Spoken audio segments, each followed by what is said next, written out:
미국 시카고 힐튼 위튼 대학 졸업생이었 23살짜리 짐 엘리어트와 4명의 친구들은 주 예수 그리스도를 위해서 자기 삶을 바치기로 다짐을 합니다.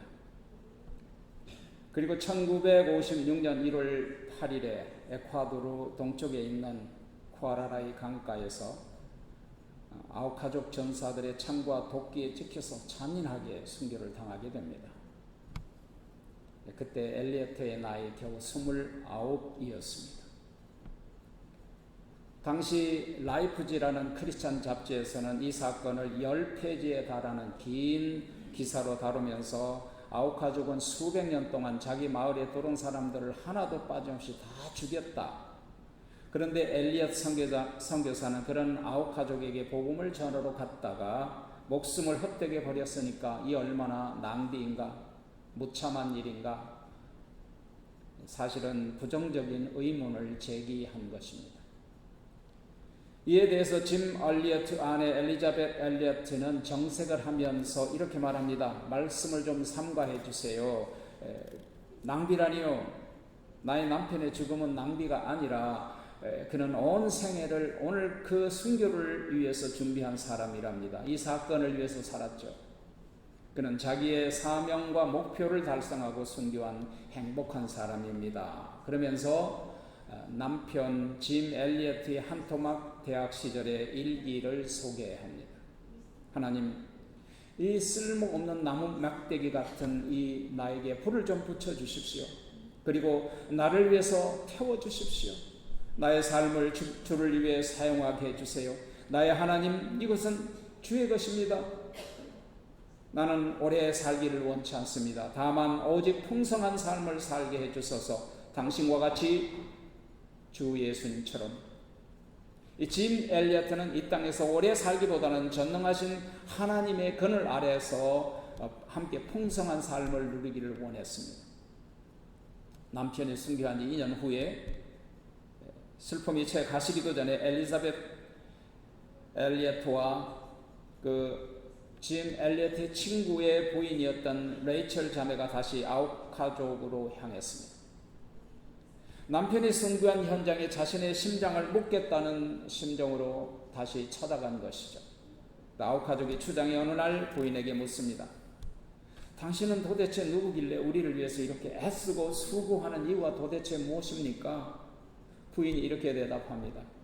나는 2년 전에 당신들이 죽였던 짐 엘리어트의 아내입니다. 그러나 하나님의 사랑 때문에 여기에 다시 오게 되었습니다. 당신들은 남편을 버렸어도 하나님은 당신들을 버리지 않으셨습니다.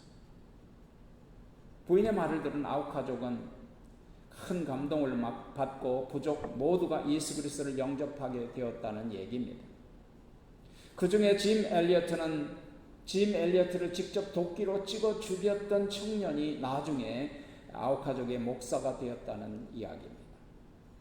짐 엘리어트와 친구들이 흘린 피는 결코 헛되지 않았습니다. 그들의 순교로 말미암아 아우카족 추장을 비롯하여 온 종족이 예수 그리스도인으로서 거듭난 놀라운 결과를 가져왔기 때문이죠.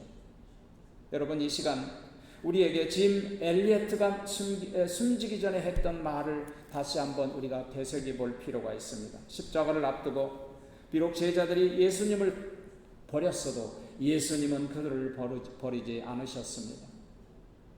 그래서 비록 그들이 우리를 버렸어도 우리는 주님은 우리를 버리지 않았습니다. 오늘 이 본문 말씀을 통해서 우리는 4가지의 교훈을 얻고자 합니다. 첫 번째, 우리는 반드시 버려야 할 것들이 있습니다. 인생을 살다 보면 버려야 할 것이 있고 버리지 말아야 될 것이 있더라고요. 그러나 어떨 때는 버리지 말아야 할 것을 버리게 되고 버려야 할 것을 버리지 못하고 꼭 붙잡고 있는 일들이 우리 생활 가운데 많습니다. 어떤 집에 가보면 고물딱지들이 한뜩 쌓여있고 버리지 않고 옛날 그대로 막 모아놓는 분들이 계세요. 제가 미국에서 공부를 10년 하고 목회를 30년 하면서 쌓아두었던 책이 그냥 큰 방으로 뺑뺑 둘러서 2방에 가득 찼었는데 제가 이사를 오면서 그걸 전부 세미나리에 신학교에 다 반납하고 나니까 그렇게 마음이 편할 수가 없어요. 꼭 필요한 것만 가지고 있으니까 너무너무 마음이 편해요. 왜 내가 저런 걸 욕심을 가졌나 하는 생각이 들더라고요. 문제는 버릴 것을 버리지 못하고 붙들고 가면 반드시 고통과 고난이 따라온다는 거예요. 성경에서 우리가 버려야 할 것들에 대해서 여러 번 우리에게 말씀합니다. 뭘 버려야 됩니까? 첫 번째 버려야 할 것은 말입니다. 베드로전서 2장 1절에 보면 그러므로 모든 악독과 모든 괴휼과 외식과 시기와 모든 비방한 말을 버려라 그랬습니다. 여러분, 말을 잘못하면 내가 한 말 때문에 얽어매집니다. 내 자신이 얽어매져요. 가령 뭔가를 큰소리 뻥뻥 쳤어요. 약속을 했는데 그걸 지키지 못하면 그 약속의 말이 나를 얽어매요. 그래서 사람이 신뢰가 떨어지게 되죠. 믿지 못할 사람이 되는 거예요. 또 말을 잘못하면 사람들에게 상처를 주기도 하고 그 사람의 영혼을 죽이기도 하죠. 우리는 사람을 살리는 말을 해야 돼요. 그래야 나도 살고 상대방도 살아요. 두 번째 버려야 될 건 죄악을 버려라 그랬습니다. 성경에 히브리서 12장 1절에 보면 모든 무거운 것과 얽매이기 쉬운 죄를 벗어버려라. 그리스도인의 십자가 대속의 은혜로 회개하고 거듭났으면 이제는 다시 죄를 짓지 말고 버리라는 것입니다. 세 번째 버려야 될 건 우상을 버려라 그랬습니다. 우상이라는 건 뭡니까? 하나님보다도 더 사랑하는 것을 우상이라고 하는 것입니다. 데살로니가전서 1장 9절에 보니까 우상을 버리고 사시고 참되신 하나님을 섬겨라 그랬어요. 하나님의 용서를 받을 수 없는 죄 가운데 하나는 우상 숭배하는 것입니다. 그러다가 영원히 용서받을 수 없는 길로 가게 돼요. 네 번째 버려야 될 건 옛 구습을 버려라. 습관을 버리라는 거예요. 나쁜 습관. 에베소서 4장 21, 22절에 보니까 하나님을 따라 의의 진리로 거룩함으로 지으심을 받은 새 사람을 입어라. 새 사람을 입었으면 너희는 유혹의 욕심을 따라 썩어져가는 구습을 쫓는 옛 사람을 벗어버려라 그랬습니다. 새 사람을 입었으면 부끄러운 옛 습관, 옛 구습을 버려야 된다는 것이죠. 이처럼 버려야 할 것들이 있는 반면에 또한 성경에서는 두 번째 반드시 버리지 말아야 할 것이 있어요. 첫째는 하나님을 버리면 안 되겠죠. 신명기 8장 19절에 보면 네가 만일 네 하나님 여호와를 잊어 버리면 그랬습니다. 다른 신들을 쫓아 그를 섬기면 그에게 절하면 너희가 정령 멸망할 것이니라 그랬어요. 하나님은 구원자세요. 구원자신 하나님을 버리면 결과가 어떻게 되겠어요? 멸망이죠. 자녀들이 부모를 버리면 orphan이 되죠. 고아가 되는 거죠. 여호수아 24장 20절에 보니까 만일 너희가 여호와를 버리고 이방신들을 섬기면 너희에게 복을 주신 후에라도 그랬어요. 너희에게 복을 주신 후에라도 돌이켜 너희에게 화를 내리시고 너희를 멸하시리라 그랬어요. 잘 들으세요. 잘 믿다가 하나님을 버리면 이미 주신 축복을 거둬가시고 도리어 화를 내려서 멸망하게 하시겠다는 거예요. 하나님을 버리면 큰일이죠. 역대하 15장 2절에도 보면 너희가 여호와와 함께하면 여호와께서도 너희와 함께할 것이요 너희가 만일 저를 찾으면 하나님이 너를 만나시려니와 만일 너희가 하나님을 버리면 하나님도 너희를 버리시리라. 두 번째 절대로 버리지 말아야 될 건 하나님의 말씀을 버리면 안 돼요. 그러므로 누구든지 계명 중에 지극히 작은 것 하나라도 버리면 그랬어요. 천국에서 가장 작은 자가 될 거다 그랬어요. 요한계시록 22장 19절에 보면 만일 누구든지 이 책의 예언의 말씀에서 제하여 버리면 말씀을 버리면 하나님의 책에 기록된 생명나무와 거룩한 성에 참여함을 제하여 버리겠다. 무슨 말이죠? 말씀을 버리면 천국 못 간다는 뜻 아니에요? 말씀을 버리면 생명록에서 그 이름을 제하여 버린다는 뜻 아닙니까? 세 번째, 절대 우리가 어떤 일이 있어 죽더라도 우리가 버리지 말아야 될 것이 있는데 그건 예수님을 버리면 안 돼요. 본문에서 제자들이 모두 다 예수님을 버리고 도망갔다 그랬어요. 여기서 버리다라는 말은 스칸달리조라는 말인데요. 버리지 말아야 될 것을 버리면, 그러니까 예수님을 버리면 그 뜻 아닙니까? 너희는 고통당하게 될 것이다. 어떻게 고통당하느냐? 너희들이 모두 다 올가미에 걸릴 것이다. 너희들이 모두 함정에 빠질 것이다. 너희들이 모두 걸려 넘어질 것이다. 스칸달이죠. 버리면 그런 일이 일어난다는 거예요. 예수님을 버리면. 버리지 말아야 할 것을 버리면 고통과 고난으로 넘어지게 된다는 것이죠. 마태복음 26장 56절에 보면 이제 제자들이 다 주를 버리고 도망하니라 그랬어요. 거기 마가복음 14장 50절에 보니까, 근데 마가는 예수님이 잡히자 자기 겉옷을 벗어버리고 빨개 벗은 몸으로 도망갔다고 스스로 자기가 마가복음에서 기록하고 있어요. 역대상 28장 9절에 보면 저가 나를 찾으면 만날 것이요 나를 버리면 영원히 내가 너희를 버리리라 그랬어요. 절대 버리지 말아야 될 거 있다 그 말이에요. 세 번째, 버리지 못한 것 때문에, 버리지 못한 지나친 자기 과신이 뭘 가져오느냐면 실패를 가져온다 그랬어요. 오늘 본문에 보니까. 자, 제자들은 이 땅에서 그들이 만날 수 있는 스승 가운데서 가장 완벽한 스승 밑에서 훈련을 받았어요. 아니, 예수님을 스승으로 두고 살았으니까 얼마나 행복해요. 영광이죠. 3년 반 동안 직접 예수님께 가르침 받고, 그리고 엄청난 기적의 현장에서 생사고락을 같이 하면서 직접 예수님으로부터 삶을 배웠잖아요. 그것은 일생일대 최고 영광스러운 일이 아닐 수 없어요. 아무나 볼 수 없고 아무도 만질 수 없고 만날 수도 없는 분을 만났다니까요, 제자들이.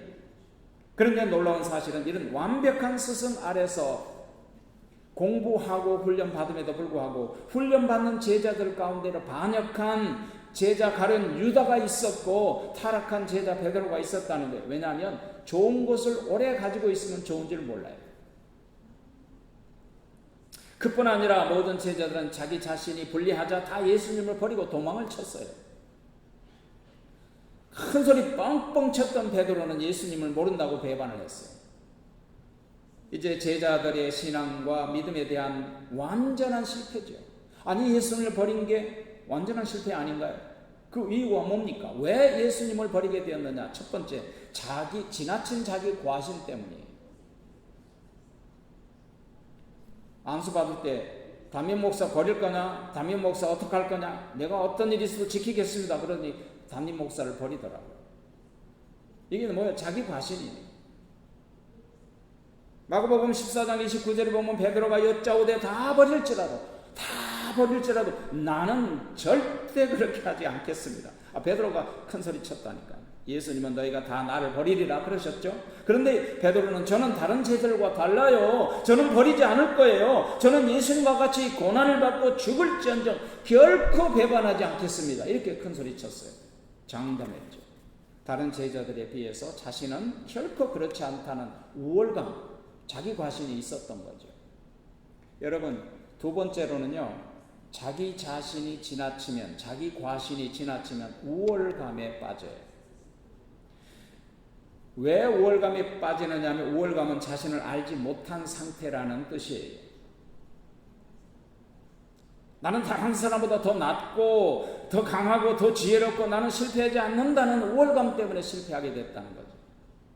다른 사람에 대한 비교의식, 우월감보다는 먼저 내 자신의 연약함을 알고 겸손한 마음을 가져야 돼요.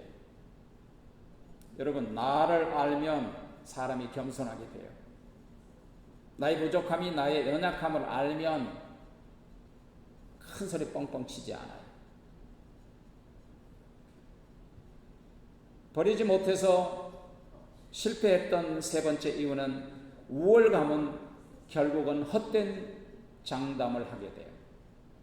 예수님이 너희가 다 나를 버리리라는 말하자 베드로는 다 버리실지라도 결코 그렇게 하지 않겠다고 그랬더니 예수님 뭐라 그럽니까? 30절에 보니까 오늘 이 밤 닭이 2번 울기 전에, 그 말은 2번 울기 전에, 그 말은 한 번 울 때 그 말 아니에요? 2번 전이니까. 한 번 울 때 내가 나를 3번이나 부인할 거다 그랬어요. 경고죠. 그래도 베드로 뭡니까? 31절에 보니까 내가 주와 함께 죽을지언정 주를 부인하지 않겠나이다. 큰 소리 뻥뻥 쳤죠. 첫 닭 울기 전에 3번 부인하리라는 예수님의 말씀대로 결국 예수님을 결코 모른다고, 그런 사람 알지 못한다고, 그 사람 나는 절대 알지 못한다고 부인하자 닭이 우는 소리가 들렸어요.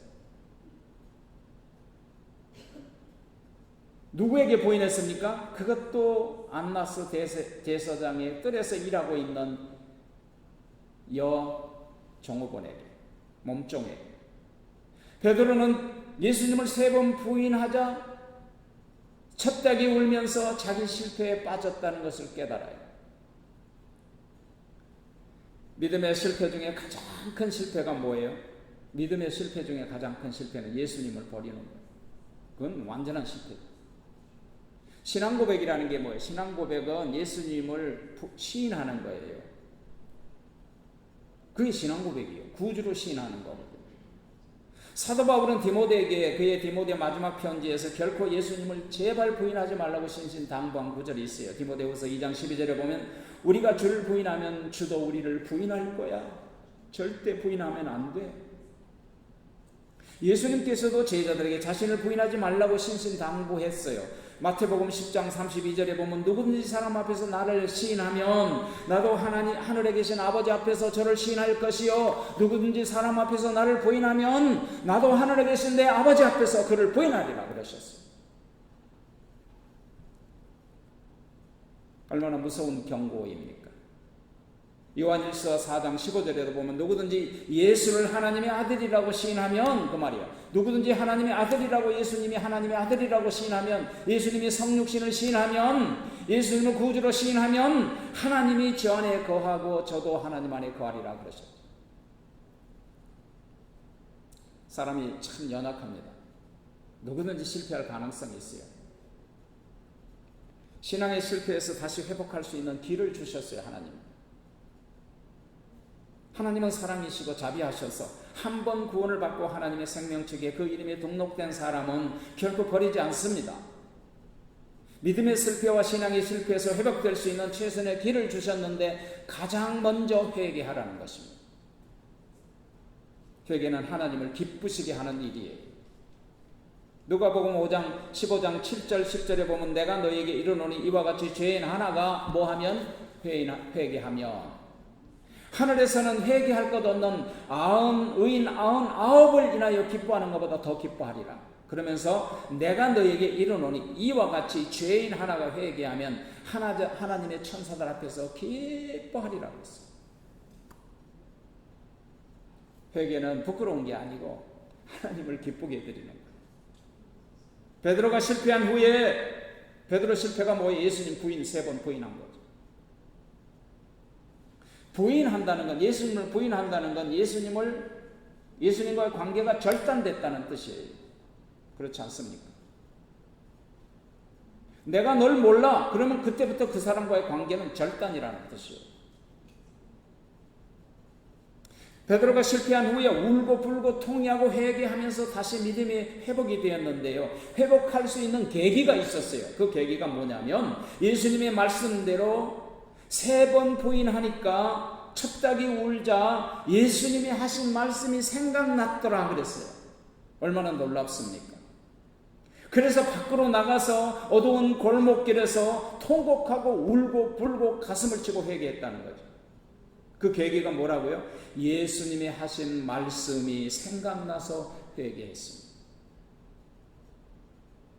말씀이 마음속에 있으면, 말씀의 씨앗이 우리 심령에 떨어지면, 말씀이 마음밭에 뿌려지면 언젠가 그 말씀이 살아있어서 기억하고 생각나고 회개하고 다시 회복할 수 있다는 사실이에요. 그러니까 우리가 말씀을 가까이 해야 합니다. 마지막 4번째로, 혹시 주님을 버려도 주님을 결코 우리를 버리지 않도록 기회를 주신다는 거예요. 왜냐? 자기 피로 샀으니까, 목숨 바쳐 샀으니까 귀한 거예요.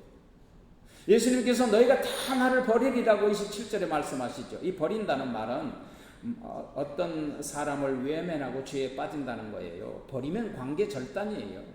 두 사람은.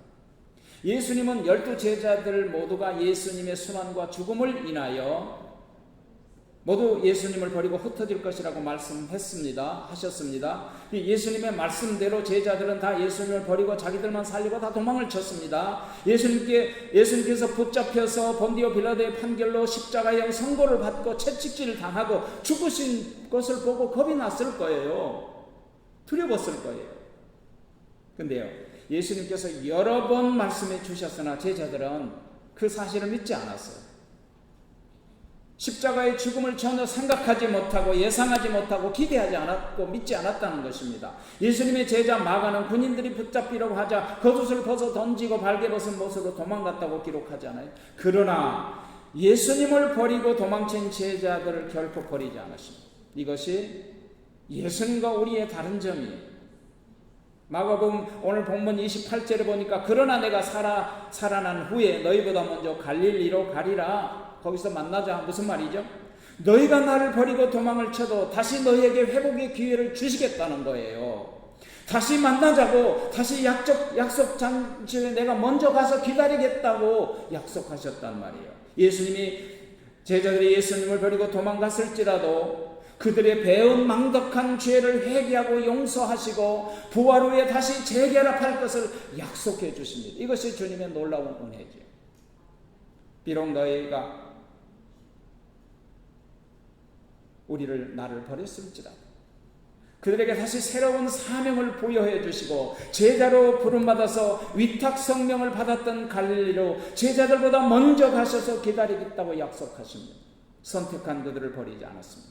그리고 그들을 통해서 하나님께서 꿈꾸셨던 세계 복음화를 완성하려 한 것입니다. 예수님께서는 또 다른 보혜사를 너희에게 주사 영원토록 너희와 함께 하시겠다고 약속하셨어요. 요한복음 14장 16절에 보혜사 성령을 주셔서 너희와 함께 거하시며 또 영원토록 너희 속에 계시겠음이라고 그랬어요. 요한복음 10장 28, 29절에 보면 내가 저희에게 영생을 주노니 영원히 멸망치 아니할 터이요 또 저희를 내 손에서 빼앗을 자가 없느니라. 저희를 주신 내 아버지는 만유보다 크심에 아무도 아버지의 손에서 너희를 빼앗을 수 없느니라. 아멘.